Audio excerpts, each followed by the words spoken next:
Bahasa Indonesia adalah varian bahasa Melayu yang dijadikan sebagai bahasa resmi Republik Indonesia dan sebagai bahasa persatuan bangsa Indonesia. Awalnya, bahasa Indonesia tumbuh dan berkembang dari bahasa Melayu yang sejak zaman dahulu dipergunakan sebagai bahasa perhubungan atau lingua franca. Bukan hanya di kawasan Kepulauan Nusantara, bahasa Melayu juga digunakan di kawasan Asia Tenggara. Bahasa Melayu mulai dipakai di kawasan Asia Tenggara sejak abad ke-7. Bukti yang menyatakan itu adalah dengan ditemukannya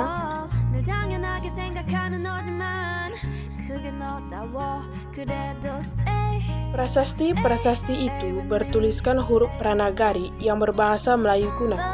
Bahasa Melayu kuno bukan hanya dipergunakan pada saat zaman Kerajaan Sriwijaya, karena di Jawa Tengah atau Gandasuli juga ditemukan prasasti berangkat tahun 832 Masehi dan di Bogor ditemukan prasasti berangkat tahun 942 Masehi yang juga menggunakan bahasa Melayu kuno. Pada zaman Sriwijaya, bahasa Melayu dipergunakan sebagai bahasa kebudayaan, yaitu sebagai bahasa buku agama Buddha. Bahasa Melayu juga dipergunakan sebagai bahasa perhubungan dan bahasa perdagangan, baik antar suku di kawasan Nusantara maupun antar kalangan yang berasal dari kawasan luar Nusantara. Yang berdampingan dengan Sanskerta, yang dimaksud dengan Koen Leeuwen adalah bahasa perhubungan atau lingua franca di Kepulauan Nusantara, yaitu bahasa Melayu. Perkembangan dan pertumbuhan bahasa Melayu tampak makin jelas dari peninggalan kerajaan Islam. Seperti tulisan pada batu nisan di Minyotuzo Aceh berangkat tahun 1380 Masehi maupun hasil susastra atau abad ke-16 dan ke-17 seperti Syair Hamzah Fansuri, Hikayat Raja-Raja Pasai, Sejarah Melayu, Tajusa Latin, dan Bustasa Latin. Bahasa Melayu menyebar ke pelosok wilayah Nusantara bersamaan dengan menyebarnya agama Islam di wilayah Nusantara. Bahasa Melayu mulai dipakai di mana-mana di kawasan Asia Tenggara, serta perkembangannya diikuti oleh corak kehidupan masyarakat di daerah-daerah tertentu. Bahasa Melayu menyerap kosakata dari berbagai bahasa, terutama dari bahasa Sanskerta, Persia, Arab, dan Eropa.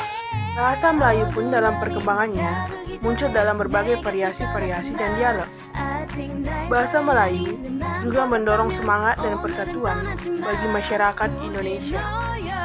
Dan pada tanggal 28 Oktober 1928, para pemuda-pemuda Indonesia berkumpul dan mereka menjadikan bahasa Melayu sebagai bahasa Indonesia. Dan di sini para pemuda-pemuda juga berikrar: 1. Bertumpah darah yang satu, tanah Indonesia. 2. Berbangsa yang satu, bangsa Indonesia. 3. Menjunjung bahasa persatuan bahasa Indonesia. Ikrar para pemuda ini dikenal dengan nama Sumpah Pemuda. Dan poin ketiga dari ikrar ini menyatakan bahwa bangsa Indonesia telah mengangkat bahasa Indonesia sebagai bahasa persatuan kesatuan Republik Indonesia. Dan pada tahun 1928 itulah bahasa Indonesia telah dikukuhkan sebagai bahasa persatuan kesatuan Republik Indonesia. Dan pada tanggal 18 Agustus 1945, tepat satu hari setelah Indonesia merdeka, bahasa Indonesia telah mendapatkan kedudukannya sebagai bahasa negara Republik Indonesia.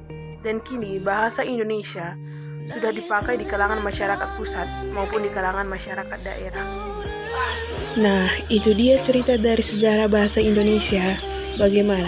Menarik bukan? Jadi, ayo kita sama-sama menjunjung tinggi bahasa kita, bahasa Indonesia. Terima kasih. Salam SFD.